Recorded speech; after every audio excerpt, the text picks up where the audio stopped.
Welcome to the Italian Wine Podcast. This episode has been brought to you by the Wine to Wine Business Forum 2022. This year will mark the 9th edition of the forum to be held on November 7th and 8th of 2022 in Verona, Italy. This year will be an exclusively in-person edition. The main theme of the event will be all-round wine communication, and tickets are on sale now. The first early bird discount will be available until August 22nd. For more information, please visit us at winetowine.net.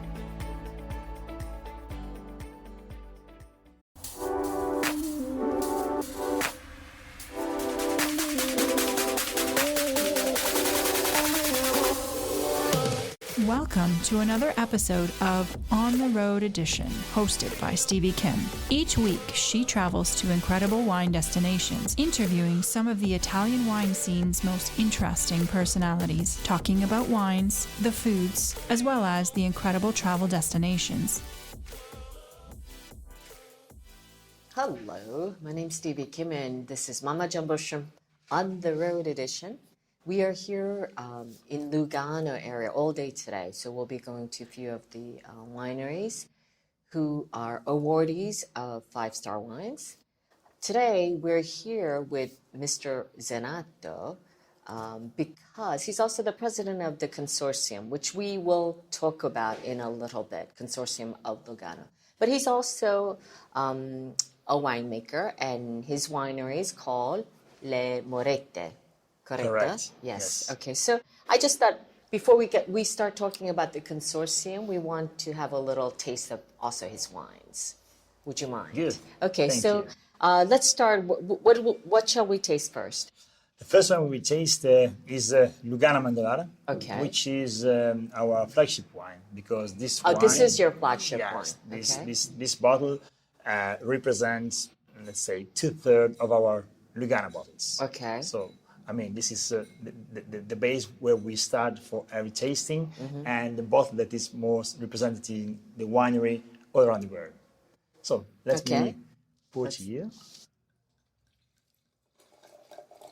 And this is the recent vintage, is that correct? Correct. That's a fresh vintage, 2021 vintage. Yes. 2021. Yes. Okay. Yes. So tell us a little bit about your flagship wine. Lugano Mandolara is, for us, is the real ID of the winery and of our territory. We are located in Peschiera del Garda as winery, and most of the vineyards, we run 50 hectares of vineyards, and most of the vineyards are in between of here and Desenzano, so two main blocks, let's say. And we want to really give the authentic expression of the grape variety, Turbiana, the indigenous grape variety, the response of this variety on clay soils. Thanks God, we have medium-aged plants, 20 years and plus, and a lot of clay in our vineyards. So this fresh green sensation in the nose that is normally confirming on the taste, and it's closing with a great sapidity hint, make the wine very interesting as a, let's say, aperitivo style wine, but at the same time, it suggests a wine with a lot of fruit pairing. So how old is your winery? The winery is quite old because we started back in the 60s. In reality, our company started as a vine nursery.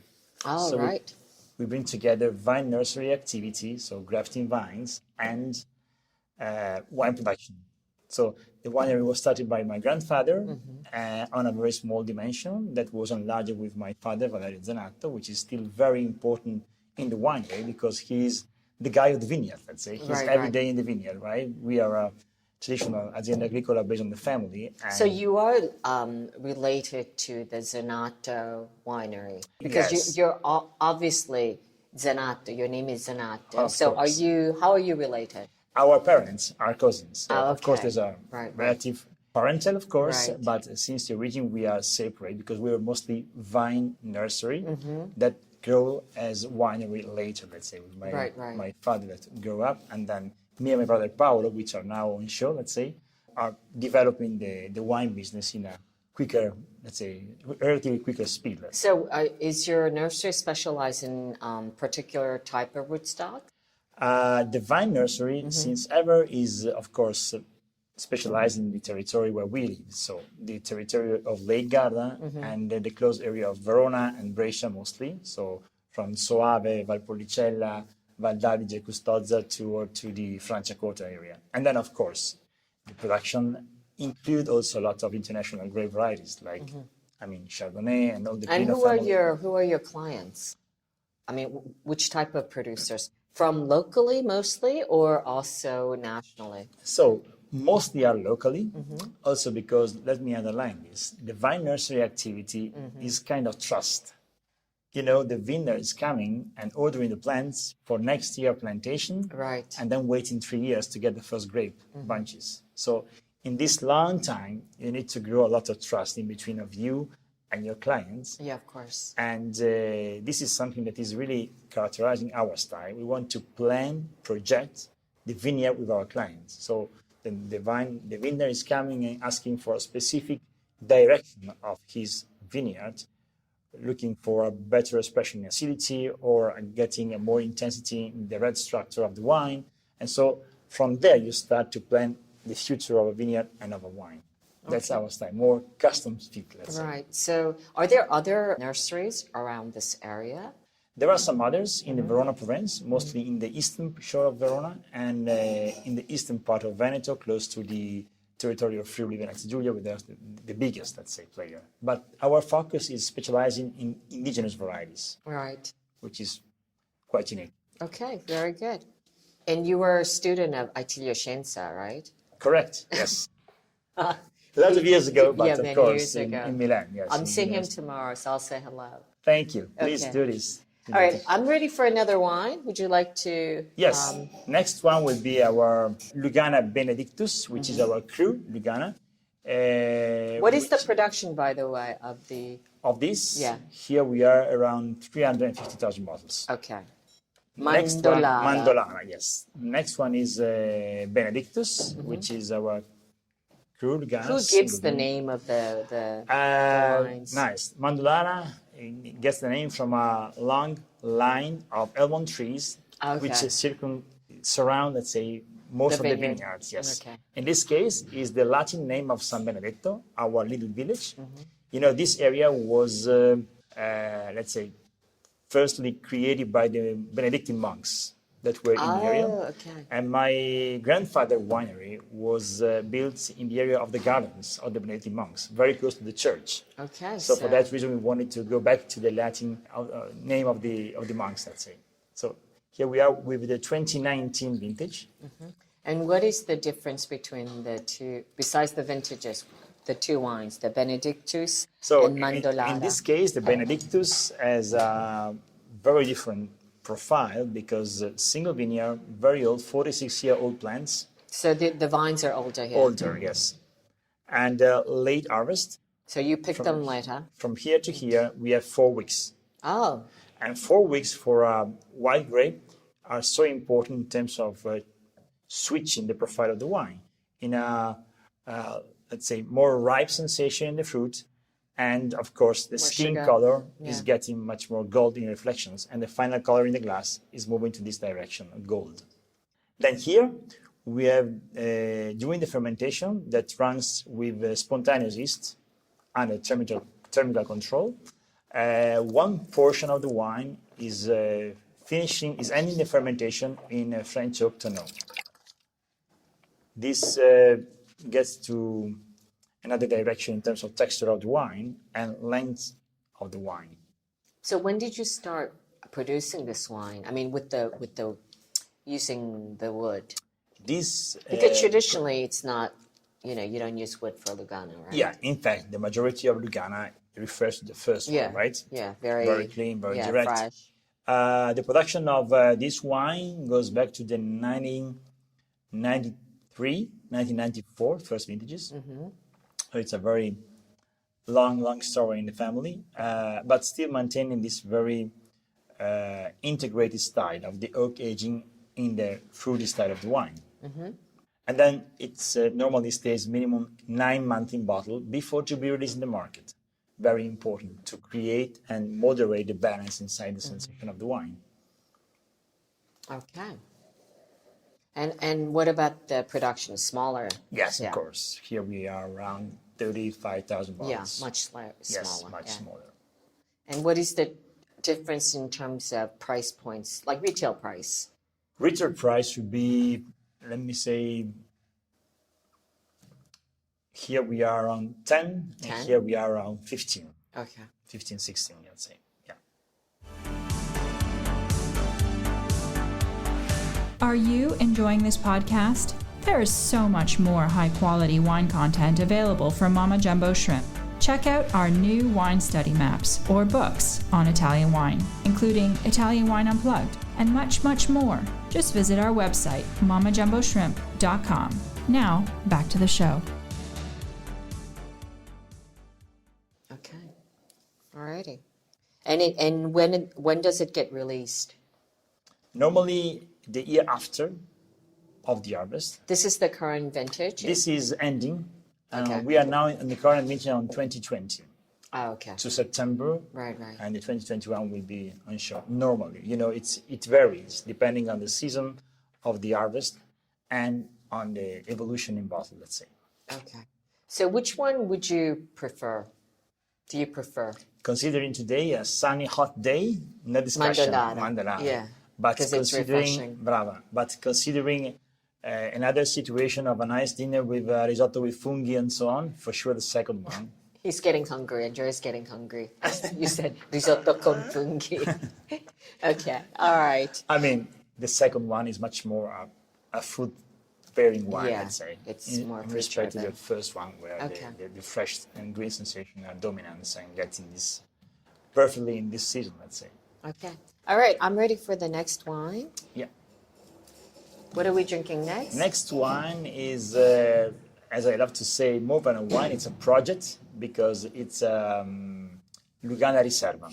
Okay. Lugana Riserva, it's a specific typology in the denomination, in the appellation. Still very, let's say, limited in quantity. But it's longer aging, essentially, It's, right? exactly. It's based on the potential of aging that Lugana shows, let's say, as great. What we are tasting today is 2018, and that's the current vintage. So by regulation, Lugana Riserva could be released 2 years after the harvest. In Okay. reality, the producers in Lugana, which are not so many, 15, on a base of 90 plus wineries, are waiting a third year. So normally now it's 19, 18, 19, the current vintage of this wine. Here we combine part of, let's say, normal ripening harvest time and some overripe grapes, let's say. So it's a combination. Why? The project here is not only a single vineyard, but it's the real potential of the wine looking toward the evolution after 3 or 4 years. So it's something that, of course, mostly are very old vineyards, but not the oldest, right? And then it can vary the vineyard of origin, depending on the season. Okay. Here, I would say complexity and finesse, elegance are the two dominant characters. Is it a little bit more alcoholic? A little bit, yes. Just a slight, right? Yes, correct. But similar to the Similar to the Benedictus, just 0.5 more or less. Yes, so similar, very similar. Yeah. But I mean, in terms of the taste on the palate, what is the main difference? Like in a blind tasting, what is the difference? In the Benedictus, the focus is still on fruity sensation, tropical notes, apricots, yellow peaches. Here in the Lugana Riserva, we are getting the minerality growing up in the wine, and not so many fruity sensations are still there. It's another ripening point on the grapes, right? Here, normally there's more acidity, which preserve. This is the more style. acidic? Brava, sì, versus Because this it one. has to age longer, right? Correct. It's, Dairy. I would say it's kind of Mandolara in another version, let's say. It's a 2018. One portion, a small portion, is ending the fermentation in oak barrels, and then minimum 12 to 18 months in bottle, depending on the year. Bottle aging, yeah. For aging, So correct. what would you say, I mean, Mandolata you drink straight away, ready to drink. Can Benedictus age as well? Yeah. In your opinion? Yeah. So when is the optimal time to drink Benedictus and the Riserva? That's a good question. Yeah. Benedictus, in my opinion, now we are enjoying this 2019, which is, in my idea, in a very great, let's say, shape in terms of complexity and harmony of the sensations. In the Riserva, the 18, I think, can still grow for another 2 years. So 5 years is a good point of expression of dimension of the wine, let's say. So you think Riserva can last another couple of years? Can The optimal? yes, Yeah. to the optimal dimension, yes. I mean, when I say optimal, what I mean is, will it get better? Yeah. Yeah, it will get better. Now we are in a higher, let's say, in the higher part of the graphic, let's say, in a kind of plateau. So the increase now will not be as high as it was in the last 2 years for this wine, in my opinion. Getting to the high quality, high profile stability, let's say, for the next years. Alrighty. And thank you for this question, because the next one will be another vintage of the Riserva. To show you, to how it yes, has aged. Exactly. Okay, very good. I'm gonna pour this out, right? Yeah. Okay. We are ready for the Riserva, and the vintage is? Is the 13? Oh, 13. Yes. So way older. When did you start doing the Riserva? Riserva started in the very first vintage was 2011. So we are back to the first two vintages here, let's say. The 2011 was the first one, very little number of bottles and of producers. Then 12 and 13 were the real initial production phase, let's say. So here we are on a wine that has been bottled, let me say, in 2015, so 7 years ago. And here you start to realize the evolution of Lugana after some years. You see the color is getting this intense gold reflection, but then on the nose, you have this verticality of the wine, right? And it's a 13.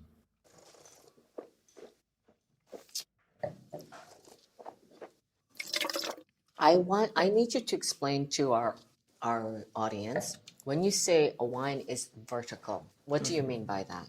The meaning of this, in my opinion, is related to the acidity and pH. So these two characters that show kind of a straight direction from the nose to the dominant taste in the mouth and to the aftertaste. So this, in the end, this minerality shows you the end of the vertical dimension of the wine, getting this extra salivation, let's say.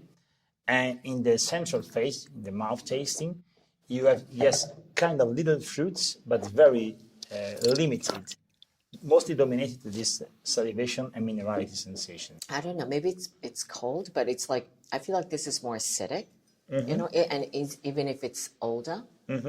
Is that possible? The vintage, Yeah. Yes. Maybe the temperature is a bit different, Yeah. You're right. But this wine, after so long time, for sure reflects more closely the season.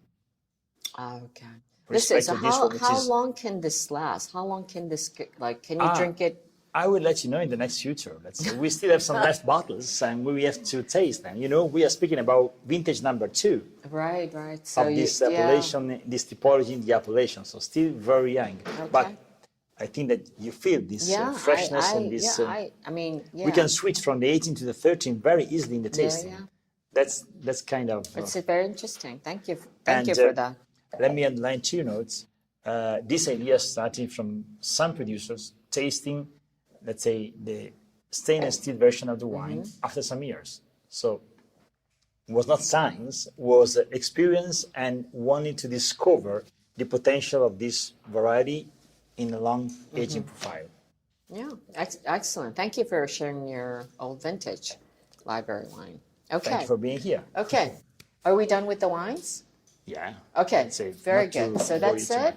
much. Let's just close up. So we've tasted 3 wines. One is a Mandolata, then Benedictus, and 2 vintages of the Risalva, and that was 18 and 15. So check that out. I don't know if they can.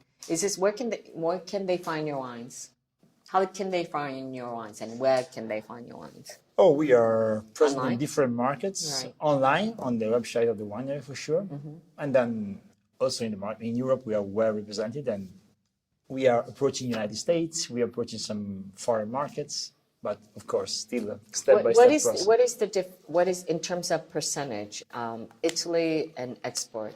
We are 60 export for the Italy, Okay. and this 60 of export is mostly Europe. Right. But we are growing in the US, mostly in the eastern coast. We are present in Japan, we are in Taiwan, so we are here and there. We are with a lot of little flags. Okay, very good. So that's it. It's a wrap from Le Morette with Fabio Zenato. Ciao ragazzi. Ciao, grazie.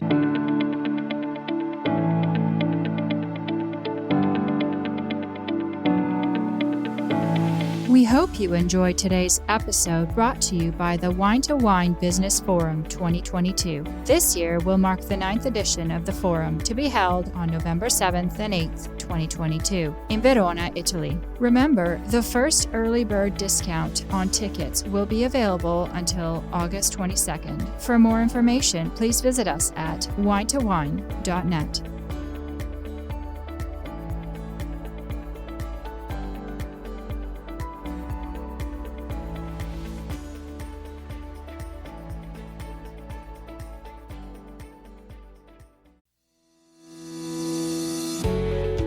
Guys, I'm Joy Livingston, and I am the producer of the Italian Wine Podcast. Thank you for listening. We are the only wine podcast that has been doing a daily show since the pandemic began. This is a labor of love, and we are committed to bringing you free content every day. Of course, this takes time and effort, not to mention the cost of equipment, production, and editing. We would be grateful for your donations, suggestions, requests, and ideas. For more information on how to get in touch, go to ItalianWinePodcast.com.